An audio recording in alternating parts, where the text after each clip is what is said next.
Hi guys.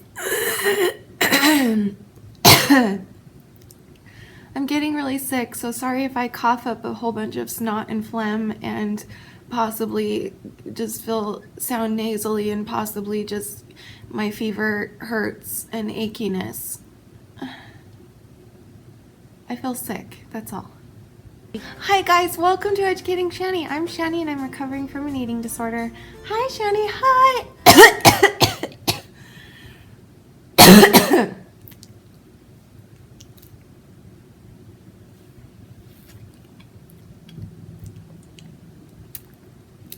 So welcome to my Thursday video where I do whatever the crap I feel like, and today the crap that I feel like doing is doing a collaboration with my good friend Tommy!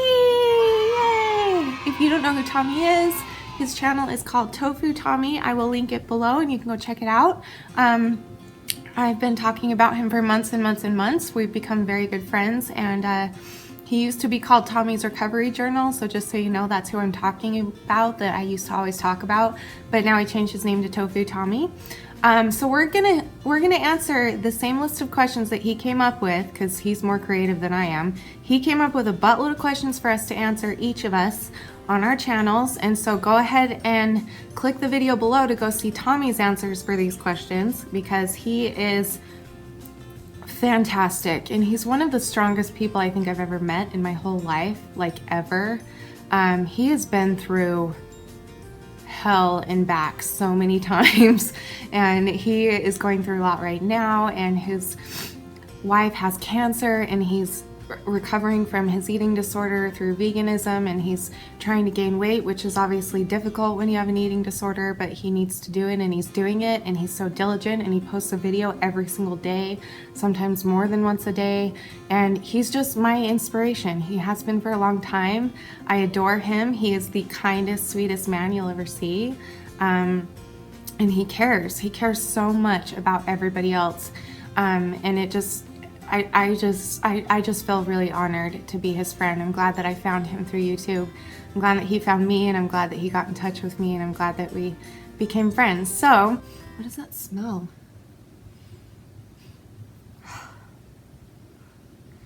Is that me? What is that? You can't smell it. Why would you care? So we were gonna do this list of questions. Tommy, as I already said, he already did this list of questions on his channel. He just posted it. Go check it out. I'm very curious to hear some of these answers with him. However, this is my fourth time trying to record this video, and every time I do, each question takes me like 10 minutes at least to answer it. And so I decided, I told Tommy just barely, I was like, I think I'm gonna split this up and do a question every day for the next 10 days, because he gave me 10 questions. And each question is so detailed and so important and so everything, and so I decided to do that. So today we're going to do question 1, and I should also warn you that some of these questions a lot of you have heard before the answers, like parts of my story, my backstory, or things that I've gone through, like I've told you little things here and there. But if you want to know everything about my eating disorder and me and my life with my eating disorder and my past and everything, then you need to watch my video for the next 10 days as I answer Tommy's question, and I'll answer one question every single day. Maybe some days I'll feel like doing 2 or 3, who knows. But for the next whenever, until I'm done with these questions, you will get a video every day, and you're welcome. So I'm already giving you, like, you guys are probably so sick of me, but yeah. Anyway, so without further ado, let's get into Tommy's questions. Okay, question number 1. How did your eating disorder begin, and did you believe you had an illness or not? And did you hide it from others in fear of how you would be perceived?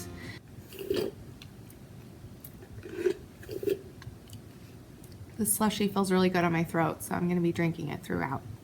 My eating disorder began when I was 5 years old. My mom had to go back to work because my dad was really sick.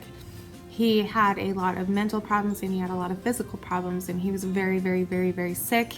He also was quite neglectful and abusive, and he knows that, and I've forgiven him, and we don't need to talk about that again, but I've forgiven him and I've let it go. But it's just part of my story, so I have to tell you. So anyway, I was the youngest of 4 children, and my 3 older siblings would be in school all day when I was 5 years old, and I was not in school all day, so I would be a lot of the time home alone with my dad all day. And because my dad was sick and neglectful and things like that. Like, he just did not take care of me. He was in bed all the time, and I just rarely saw him, and he didn't really do anything to take care of me. So I started just feeding myself, and I found very quickly that food was a comfort to me, and food made me feel better when I was feeling neglected, or when I was feeling alone, or when I was feeling scared, or any hard feelings. Like, it just became my coping mechanism. So from 5 years old to about 13 years old, I gained a lot of weight throughout my childhood. I was bullied for it just because I ate so much. We didn't have much money, but whatever food was left over from dinner, I would hoard it, I would hide it and eat it later, or I would just find whatever food I could. This is so embarrassing, but as a little girl, I would even go door to door in my neighborhood and ask my neighbors for food.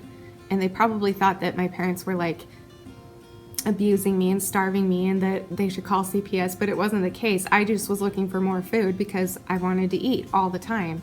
And it's really embarrassing thinking of that looking back now, because I'm still friends with some of those neighbors and it's a little awkward, but that's just how it was, and that's unfortunate, but that's how it was.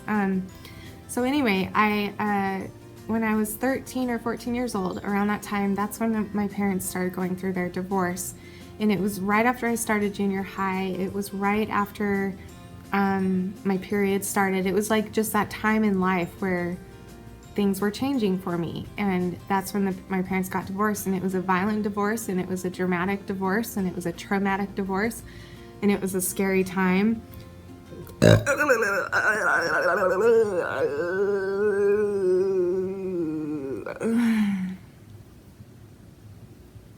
And it was hard. So when I got to junior high, I realized that the boys didn't like fat girls, and I was a fat girl considered, because I was very, very overweight as a child.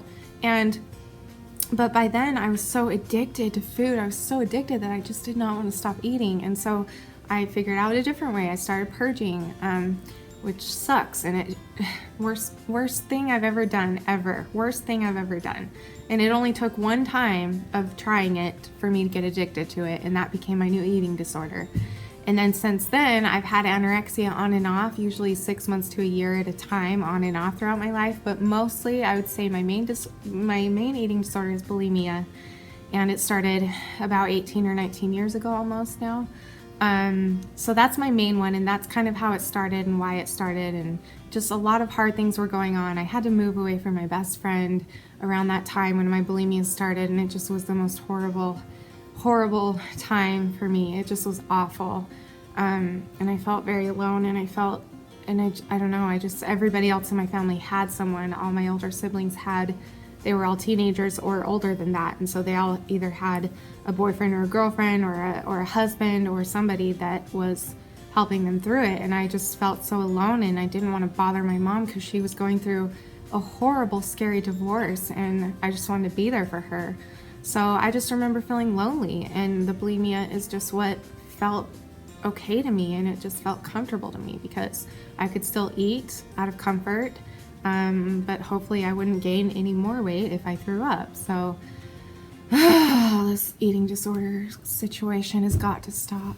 Welcome to my channel. Did you believe you had an illness or not, and did you hide it from others in fear of how you would be perceived? Okay, so I did not know that it was an illness. I didn't even know it was an eating disorder. I didn't know what an eating disorder was. I had never heard that term. I had no idea. The first time I ever found out that I had an eating disorder, that I was diagnosed with one, I guess, and learned about it, was when I was 14, and it was after the divorce, and my mom found out about my bulimia through my sister, because my sister caught me doing it one time, and I got in big trouble. I was shamed for it because, again, back then, nobody knew how to deal with it. Nobody knew how to talk about it. Nobody knew how to approach it, how to help it, how to fix it. Nobody knew. Nobody even knew the seriousness of it. It was just, oh, Shanny is purging. So, okay, this needs to stop. So maybe if I ground her, this will stop. Or maybe if I force her, this will stop, or whatever. Like, I can't blame my mom because she had no idea what to do, because nobody freaking talked about it back then, which is another reason I'm doing these videos. So you're welcome. I talk to your children as soon as you feel it's appropriate to do so. Anyway, so when I was about 14 is when I started going to my therapist, and that's when I learned what an eating disorder was. That's when I learned that I was doing eating disorder behaviors and that I had a full-blown eating disorder. And so that's the first time I learned. However, I didn't grasp the seriousness of it until my mid-20s, because throughout my childhood, after I learned what it was, it just was kind of like, okay, well, we just won't, I'll just stop. Like, I was 14 and I wasn't mature enough to be like, well, I need help. Like, I just faked my way through it like any 14-year-old would. I was like, oh, okay, well, now that I know it's dangerous, I'll just stop, no big deal. And then I pretended to stop for all of those years. My mom didn't know. My bulimia went on through all of my teenage years. Even anorexia creeped in there, and she had no idea, because I would either, if I did lose weight, I would make sure to exercise so that I could say I did it by exercising, and just leave out the part of the bulimia or the anorexia or whatever. So that was my entire teenage years, is having a full-blown eating disorder but trying to hide it from people. Now, my best friend, her name is Mouse. I've talked about her before. Her name is not Mouse. I call her Mouse. Her name is Melanie. She has been my best friend since 3rd grade, and I love her dearly, and she will always be my best of best friends in the entire world. And she and I were like one. We were like sisters. Like, we were always together doing things. And I remember even thinking to myself as a teenager that it wasn't a big enough deal for me to like really talk about it with her, because again, I didn't grasp yet in my teenage years the seriousness of it. So it wouldn't be like, hey Mouse, it's Friday. Do you want to go to Wendy's and get 4 JBCs and come home and binge on them and then let me purge them? No, it would be like, Mouse, let's go to Wendy's and have a sleepover. So we'd go get our JBCs and come back and watch a movie and eat our JBCs, and she would fall asleep and I would go purge. Like, it was that type of a thing. Like, and she knew that I had an eating disorder because I told her, because she's my best friend, but neither of us ever grasped the seriousness of it, and therefore didn't talk about it. And because I was so like embarrassed about it, like I didn't know whether to, because I didn't think it was a big deal. And so that made it more embarrassing to me, because it's like, well, if it's not a big deal and it's not doing much for you, then why are you doing it? Like, I felt even stupider once I felt like it wasn't a big deal. Do you know what I mean? Does that make any sense? So we just never really talked about it. Like, she was aware that I had one, and I am sure, because she was over there all the time, I am sure that she heard me quite a few times purging. I'm sure she did, but she just never said anything, and neither did I, because again, we were young, we had no idea the seriousness of it.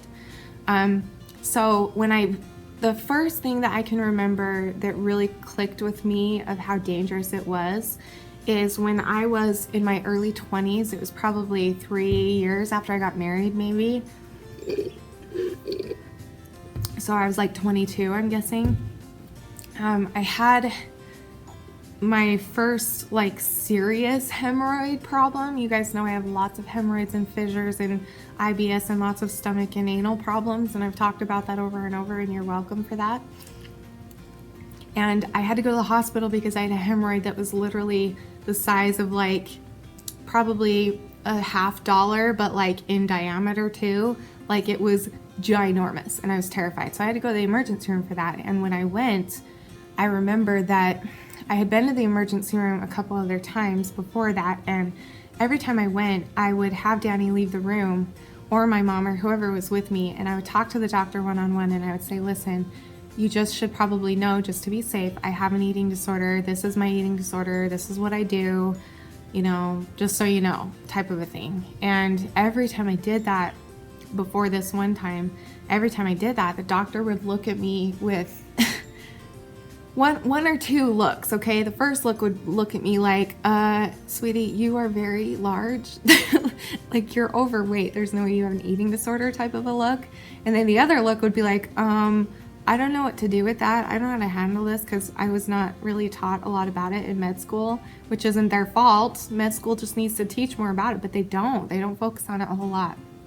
So those were the two looks I got, and so nobody ever took it seriously. And so again, that validated my eating disorder and said, well, if the doctor isn't worried and if they're not going to take it seriously, then it's probably not that serious. So it's not a big deal, right? So that just fed my eating disorder more and kept it just became a new excuse for me to keep on going, because I was like, if something was wrong or dangerous, the doctor would have told me by now, right?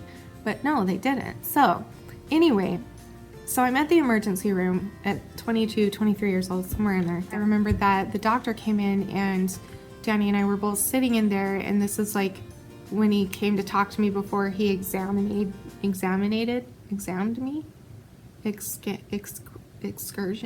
No, where he examined. What's the word? Checked me. Examined my butthole. Anyway, so he comes in and I was like, you should probably know that I have an eating disorder. And he's like, oh, which eating disorder do you have? And I've never been asked that before. And I was like, that caught me off guard. And I was like, mostly bulimia, sometimes anorexia, but mostly just binging and purging with restricting here and there. He was like, okay, and how long has that been going on? And again, I'm taken aback because no one's ever cared. And I was like, I don't know, probably like 10 years almost with the bulimia. And he's like, okay. And then he left the room to go get whatever he needed to examine me or whatever. And Danny had to go get a drink. So Danny went and got a drink. And the doctor came in while Danny was gone. And he sits down with me. And I will never forget this doctor. I adore him. If I could find him and thank him for this, then I would. But I don't even remember his name. I do remember his face. So if I ever see him again, I'll for sure say something. But he sat down and he had tears in his eyes. And he said, listen, what you're doing to your body is not safe. And I said, I know. And he's like, no, listen.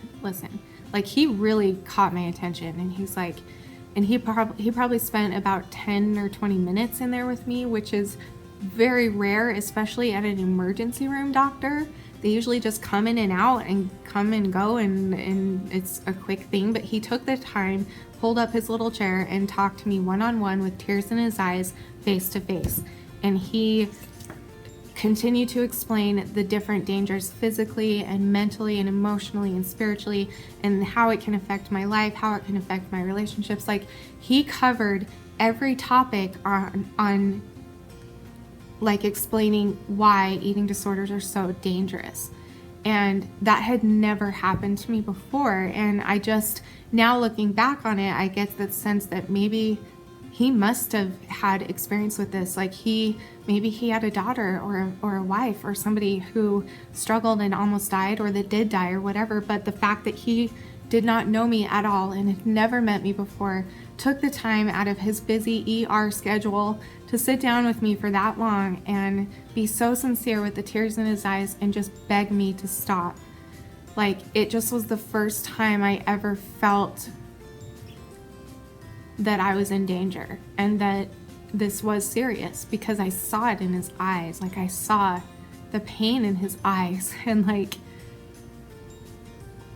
it just, I don't know, it just triggered something in him, and I'm glad that it did. And since I have been openly talking about it, not just on this YouTube channel, but even a little bit before that, I started talking about it on social media, and I am just blown away at how much support I found and how unalone I feel now. Like, there are so many of you out there, and so many of us out there that struggle with an eating disorder, and or that have experience, or that have been affected by an eating disorder. Like, maybe somebody they love has suffered from one and it's affected their life greatly, or they died or whatever. Like, there are a lot more people struggling with it and who know about it and understand it than you think.